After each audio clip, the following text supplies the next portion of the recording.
প্রিয় দর্শক বন্ধুরা, শুরু করছি আজকের গণিত। আজকের বিষয় পাইয়ের মান আমরা কিভাবে মনে রাখবো। পাই এই গাণিতিক চিহ্নটিকে আমরা সকলেই চিনি। অঙ্ক করতে করতে পাই চলে আসে, তখন পাইয়ের মানও আমরা বসিয়ে দিই। এই পাইয়ের মানটা কত? পাই কিন্তু অমূলদ সংখ্যা, নির্দিষ্ট কোনো মান পাইয়ের নেই। এটি অমূলদ সংখ্যা, অবশ্যই অমূলদ সংখ্যা, আমরা এটা জানি। অমূলদ সংখ্যা অঙ্ক করার সময় পাইয়ের মানটা আমরা বসিয়ে নিই 22/7। যখনই 22/7 ব্যবহার করছি পাইয়ের মানকে, তখন এটি কিন্তু আমরা মূলদ সংখ্যা হিসাবে চিনি। মূলদ সংখ্যা 22/7 মূলদ সংখ্যা, এটাও আমরা জানি, কারণ একে p/q আকারে প্রকাশ করা সম্ভব, তাই এটি মূলদ সংখ্যা। তাহলে এখানে পাইকে বলছি অমূলদ সংখ্যা, আবার পাইয়ের মানটা যখন 22/7 বসাচ্ছি তখন বলছি মূলদ সংখ্যা। দুই রকম হচ্ছে কেন? অবশ্যই সেই কারণে আসবো। আর পাইয়ের মানটা আমরা কিভাবে কৌশলে মনে রাখবো সেটিতেও আসবো, দেখতে থাকুন। প্রথমে আসছি পাইয়ের মান।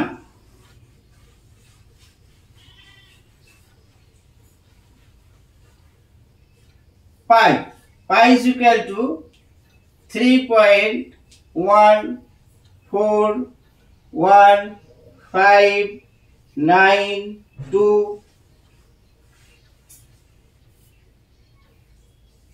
635893 এইভাবে চলতে থাকবে অসীম দূরত্ব পর্যন্ত। এর কোনো শেষ নেই, তাই এটি অমূলদ সংখ্যা। কিন্তু আমরা যখন অঙ্ক করছি পাইয়ের মানটা আমরা ধরে নিচ্ছি কত? 22/7। এইটি ধরে আমরা অঙ্ক করছি। তাহলে 22/7 এর ভ্যালুটা কত?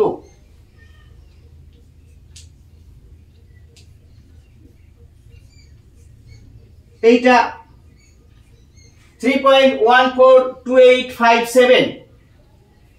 এইখান থেকে এইটা আবৃত দশমিক আছে। এই সংখ্যাগুলি পর্যায়ক্রমে আসতে থাকবে, আবার আসবে 142857, 142857, এইভাবে আসতে থাকবে। আর এটা ধরেই আমরা অঙ্ক করি। তাহলে পাইয়ের মানকে আমরা 3.14 ধরে নিই। কেন ধরে নিই?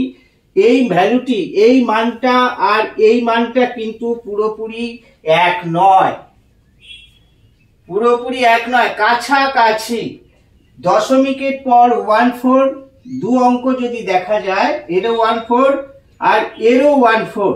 সেই কারণে পাইয়ের মানকে আমরা 3.14 ধরেই অঙ্ক করি, গাণিতিক সমস্যাগুলি সমাধান করি। দুটো কিন্তু একই জিনিস নয়, ডিফারেন্স আছে। এটি অমূলদ সংখ্যা পাই, আর এখানে যখন 22/7 বসিয়েছি পাইয়ের মান, তখন এটি মূলদ সংখ্যা হয়েছে। এইবার এই যে পাইয়ের মান আমরা কতটা মনে রাখবো, দশমিকের পর কটা সংখ্যা আমরা নিতে পারি, কটা সংখ্যা নিলে আমাদের কাজ চলবে, এবং সেটা আমরা কিভাবে মনে রাখবো। একটি বাক্য, একটি সেন্টেন্স আমরা যদি মনে রাখতে পারি, তাহলে আমাদের অনেকটাই হেল্প হবে। তাহলে আমরা সহজে মনে রাখতে পারবো। How I wish I could calculate pi.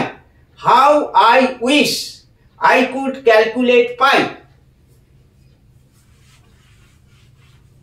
How I wish, how I wish I could calculate pi.